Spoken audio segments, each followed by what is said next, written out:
All right, welcome back again. I work on Kubernetes every day, which probably isn't a surprise to anyone who's talked to me for the last whatever years. But of course, I can totally back up whatever James is about to say. Kubernetes has terrible defaults. And every time we talk about these things, it's good because everyone needs to know about the things you have to not make default in Kubernetes. So, James, tell us about these defaults. Thank you. So welcome to my talk, Unsafe Defaults, Deploying Kubernetes Safer-ish. I'm James, I'm made of meat, and therefore I make frequent mistakes. Some of those are sometimes working with Kubernetes. I work in InfoSec in Tokyo as a penetration tester, and my company's legal team has not reviewed this because I didn't really feel like explaining what Kubernetes was to them.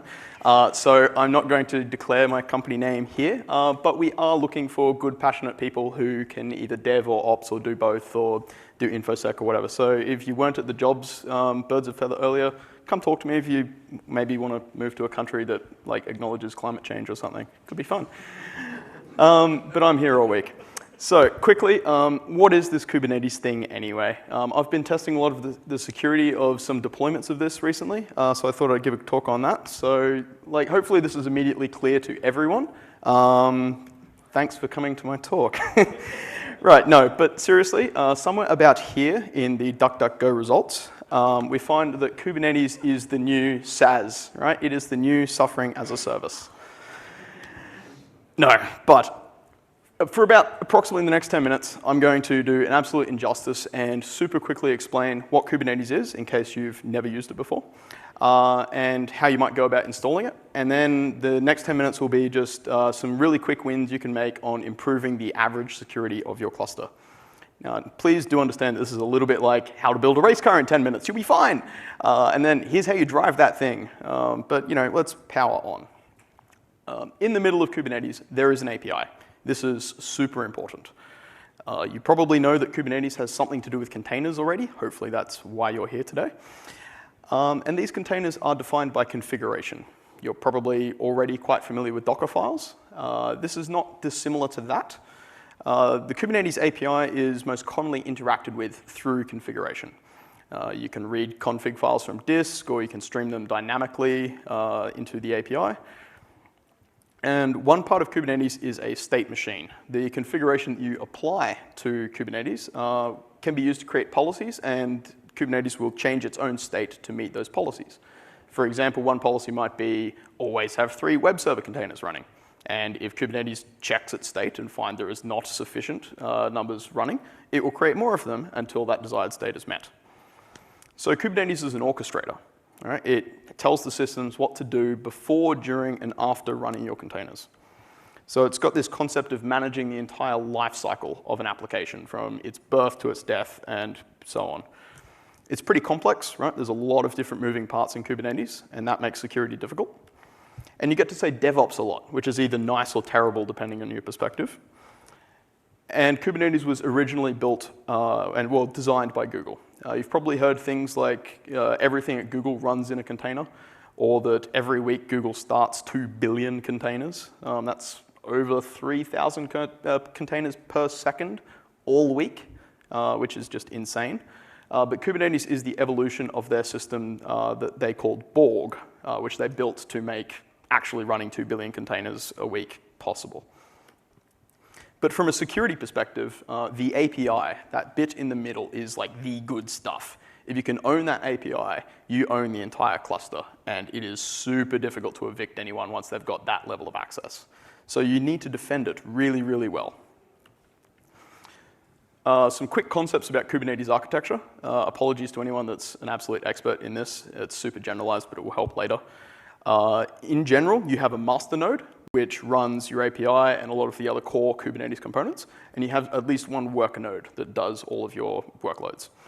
You make requests of the API on the master node, and based on its config and policies, it issues commands and instructions to the worker nodes, in this case, deploy an app. Kubernetes deploys pods, which are groups of containers that make up a whole application within your microservices architecture. It's a Docker joke, right? Pod of whales, pod of containers, yeah, anyway. And this is all defined by your configuration, right? You pipe YAML or JSON off disk or off GitHub if you're feeling game. And One interesting thing that a lot of people don't realize about a pod of containers is that all of the containers in that pod actually share an IP address. And depending on your application's architecture, that can sometimes bring in some interesting security concerns. But Kubernetes can also scale your app easily, right? By adjusting your configuration, you can say, oh, now I want 3 of those, the policy changes, and state machine churns, and Kubernetes generates more things. But because Kubernetes is really targeted at orchestrating far more servers than a human can reasonably manage, most clusters will have many, many, many worker nodes. In this case, Kubernetes can evenly distribute your workloads, taking into account the available resources and some other constraints that are not immediately clear to you. But this is also interesting from a security point of view. There's a lot of complex moving parts, and large swaths of this are designed for automation, not direct human intervention or manipulation. It has a very different threat model and a very different surface area for attack compared to your regular old virtualization. As we all know, containers share the kernel of the host and leverage namespaces and C groups to provide that level of isolation between themselves and the host and each other and networks and things. In most cases here, when a container gets compromised, it's like the attacker is calling from inside the house. They already have a shell on your systems. And it does mean that a compromised container is very close to being a compromised host, especially if the configuration's not very strong or the policies there aren't very secure, or if the kernel's out of date and there's a good kernel exploit. Multi-tenancy in particular is one of those things that is very, very difficult to get right in even regular virtualization environments, keeping one customer away from another, let alone when you've got different customers, different companies, different users all sharing the same kernel. Imagine trying to lock someone out of your own machine that has a valid user account. How well can you restrict their processes from yours? So to understand what we're up against, I like to look at how Kubernetes is frequently installed. And to be honest, it's mostly garbage. I see a lot of this nonsense on the internet, right? I see piping random URLs from like Russian websites into sudo bash, or the modern equivalent appears to be just curling someone's Ansible playbook or Terraform scripts or Chef cookbooks or whatever automation scheme it is. And sometimes people say, look, in order to get this thing running properly, you kind of need to make a sacrifice. But really, often a lot of it these days you can apt install. But that's not the end of the installation. That's merely getting the software that you require. So here's a great example of how not to build strong defensible infrastructure. Or perhaps this one. K3s is like the Raspberry Pi version of Kubernetes that's stripped down and in a single binary.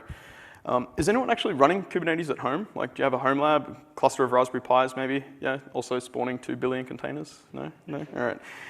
Got to serve those spicy memes somehow. But of course, you need Docker first, right? Or you need a container runtime environment, and Docker is like the go-to for most people. But you got to curl bash this one as well. At least they do tell you that you should read these before checking them. But like, if you copy and paste that, you're not going to see it. Or you could follow a nice one-liner on Medium articles because 2 lines is too much. Or you could follow someone's GitHub or Hacker News. Or this one's probably my favorite because it actually says like, hey, this is secure because we're using HTTPS. It's all good. But the great thing about piping things off bash, right, or into bash, is that I can do that too. Right? There are plenty of projects out on the internet that will attack a Kubernetes install, give you interesting things out of them. And I'm significantly less interested in the stability and the integrity of your cluster as a penetration tester than perhaps you are as a sysadmin. Yeah, that was controversial. So I've piped all of the things. Can I go planet scale now, right? That's why we're here. Well, no, you can't, because in order to join your worker nodes to your master node, there's some pesky SSL errors that are going to get in your way, so you should totally ignore those. This is from the official documentation too. So, moving on, right? As a community, it is overwhelmingly clear that we're letting each other down. We're setting ourselves up for failure, and we really need to get better at doing this. Some of this is the beginnings and the root causes of a lot of the security problems that I've found when testing Kubernetes clusters, because I will talk to the sysadmins and say, hey, how did you set this up? And they're like, oh, we found this great blog. And yeah, it tends to go downhill from there. If you are going to set up Kubernetes properly, there is much more configuration that needs to be done than just piping some shell scripts or following some Terraform article, like scripts or whatever else. If you're going to set up a new one, please follow the official documentation, even if it is really overwhelming. There's a lot of information there, there's a lot of moving parts, but it's up to date, and it does give you a full picture of what you need to know about the surface area of your cluster. And if you're going to audit someone's cluster, like, go and talk to them, ask them, how did you set this up? Do you know what all the moving parts of this are? Because there's a good chance that they're not entirely aware. So 3 quick things to give you some easy wins on your clusters, because you didn't just come here to be told, well, read the docs, go home, have fun. But there needs to be some more meat to that. So this really could be an hour-long talk, but we don't have time for that, and we still wouldn't cover everything. So these are your quick wins.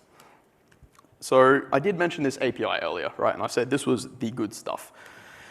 It's available on 2 ports by default, right? So it binds to localhost on your master nodes on port 8080, and it's quite interesting because by default, it uses no TLS, it uses no authentication, and it has no checks for authorization. So if someone can pop a shell on your master node, they require no further information to go and talk to your Kubernetes API. So this is one of those reasons where people say like you should never run your cat blog WordPress servers on your master node. Like just let it do the master stuff and have a worker node. But frequently, and especially in like small test deployments that have grown and were test but are now a lot closer to production than you feel comfortable with, I see this quite frequently. So the second port it binds to is like the first non-localhost adapter. It uses TLS and authentication and all that good stuff.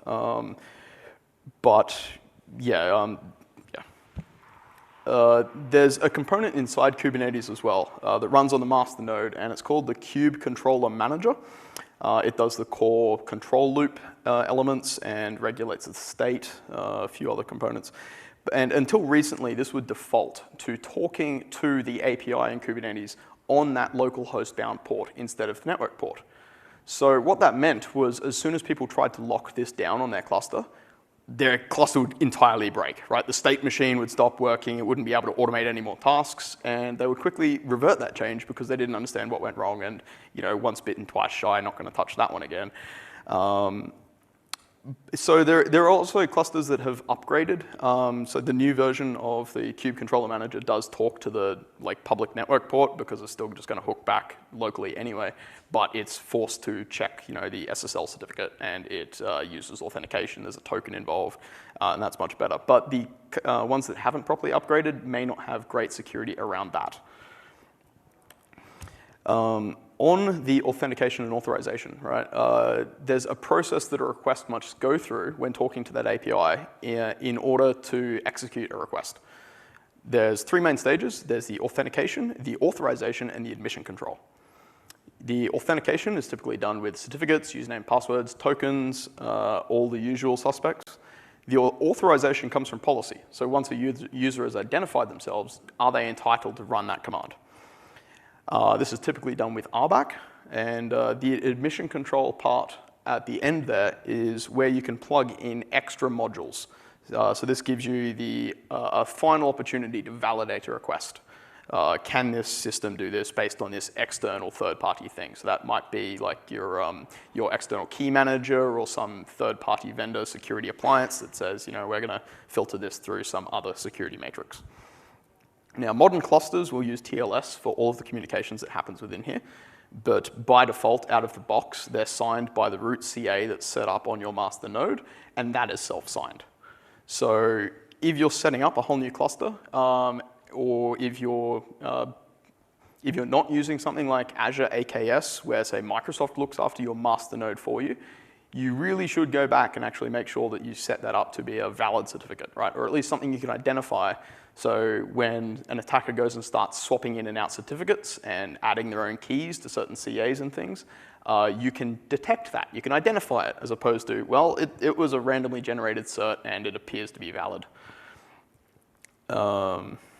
Yes. But you don't always need to authenticate either.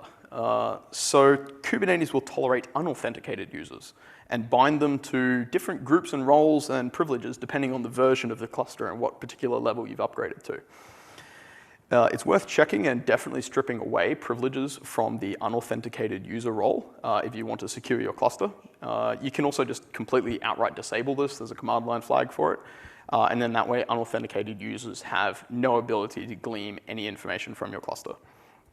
The latest version, just for reference, is 1.17, which came out in December. There's still lots of older deployments out there, sitting around like 1.13, 1.14, that their APIs give you a lot of information, and often for free. So if you're responsible for a cluster and you don't think that anyone can just, should have the right to just query your cluster for fun facts, here's one you can turn off. There was also a really weird blip in Kubernetes 1.5 where they swapped over, so this was disabled by default, but then 1.6 they turned it back on by default because people got grumpy that things broke. And that's the undertone of a lot of the changes in Kubernetes. But there's also tokens. So instead of using a username and password, because that just is awful, and certificates, which no one likes managing, you can use a token. This is typically done for service accounts, right? Some automated process that needs access, and you don't want to manage giving it a whole user account, you can give it a token. And Kubernetes uses a lot of these internally. In general, they expire every 24 hours, and they're automatically rotated by Kubernetes, which is great, because then you don't have to worry. There used to be a type of forever token, which, as a pen tester, was a goldmine, because if you could extract one of those, it would never expire, and you would never have to get your way back into an environment once you've been evicted, because you still have a valid token. And this was given whenever you created a pod that was run as a service account within Kubernetes. And what was also great was no one ever changed them because they were a complete pain to rotate. Because what you actually had to do was then delete all the pods that used that token, so you had to shut down all your apps, so then you've got an outage. And then you had to delete all the secrets that were stored in the Kubernetes secrets manager that was associated with that token, and it was just a nightmare, so no one ever changed it. Fortunately, that is no longer the case, but if you have an older cluster and you've deployed pods under a service account, they're still there. So you have to go and replace those and change those. And of course, yeah, if they're leaked or stolen, it's an absolute goldmine. It's a golden ticket. But also, everybody gets a token in Kubernetes by default. So every container that you create by default in Kubernetes gets a free token to talk to that API and issue requests. Right? Kubernetes will mount a bind directory into your container with a token. Here's the fancy words that back up that claim. This is obviously off the docs. But that token allows your container to talk back to that API with an authenticated state and make requests within the namespace that that container exists in. So this is really useful if your container needs to interact with Kubernetes. Right? If it's a load balancer and it says, oh, actually, I want you to create another clone of me because I'm too busy, or some kind of state regulation like that. But if you weren't aware that this is something that happens, there's a good chance you don't need it because you're not even using that level of interactivity between the apps that you're running and the environment that orchestrates it. And yeah, it gives you quite a bit of privilege, and almost certainly more than you're comfortable with. But fortunately, the whole directory is protected with a very strong file system requirements. It's chmod 777, so you can, as any user, even Unix nobody, you can read that file. You can see that it's a JWT, and it's encrypted. It's base 64, wonderful. And the default namespace that it will even tell you the namespace that it's in, which can be quite handy if you see something like a kube system.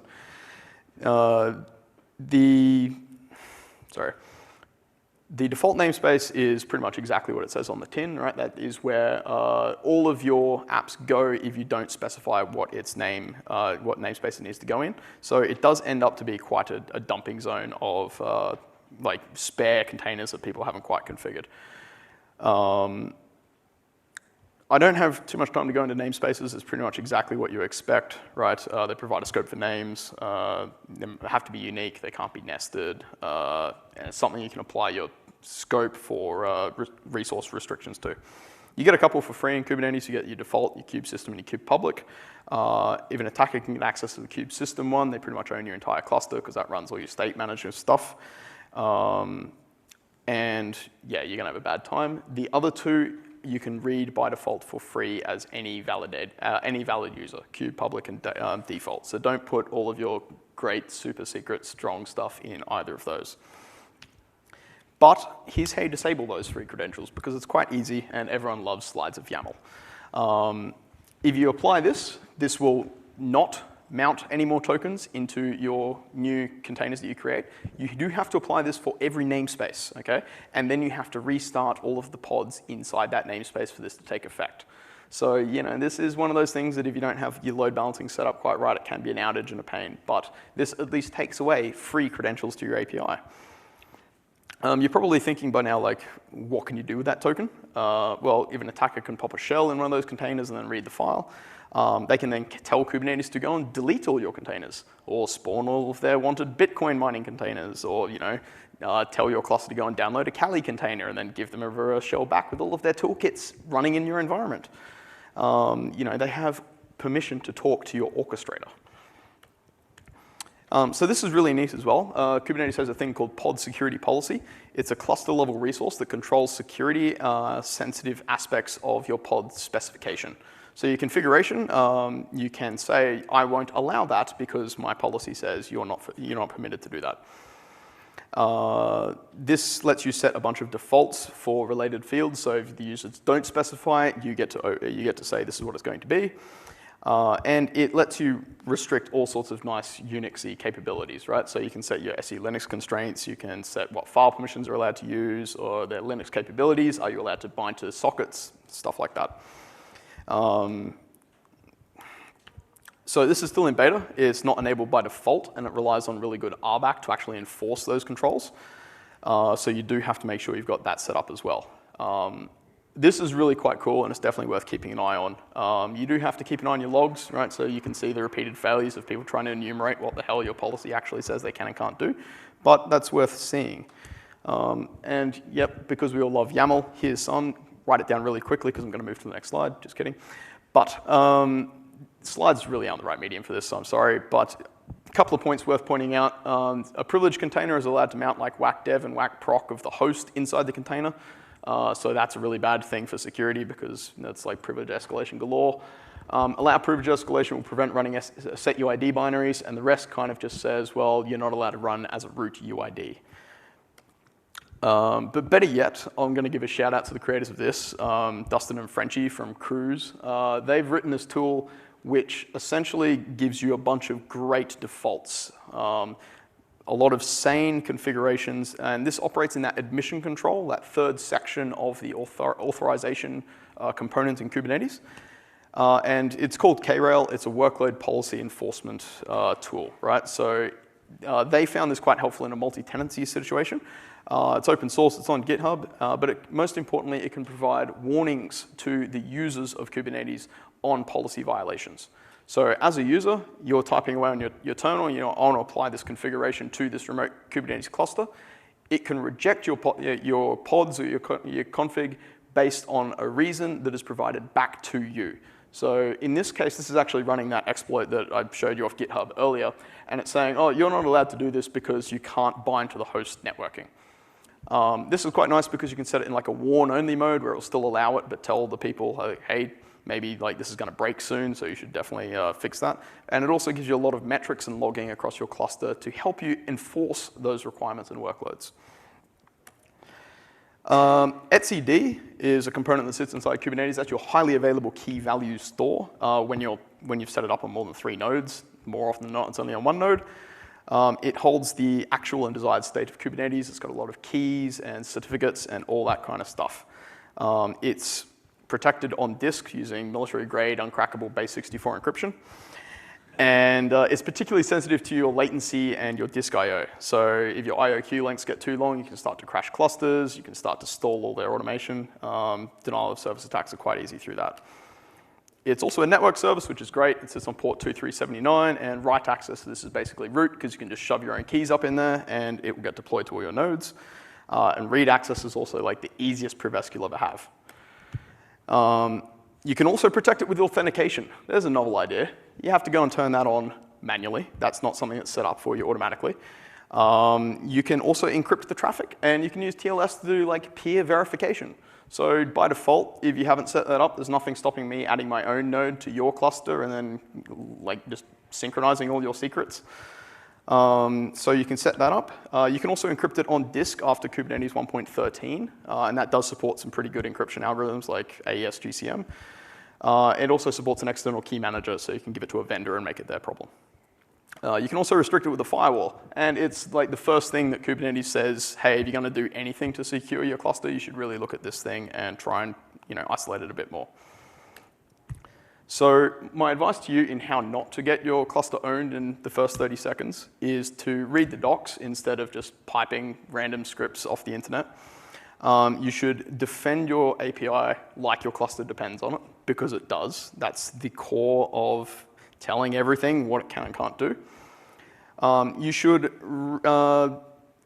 remove those service tokens if you don't need them. Now, you can still restrict that to just a namespace or even just specific pods within a namespace. So you can still have things work with the automation they require, but you almost certainly don't need to be giving out credentials for free to everyone.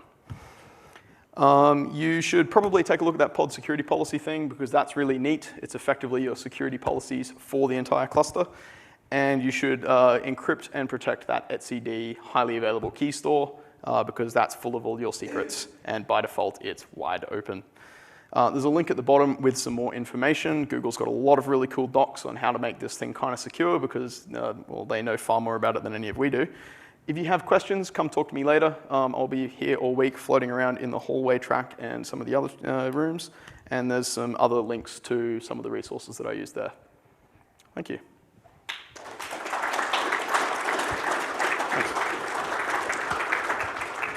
Thank you, James. We have a 10-minute break now.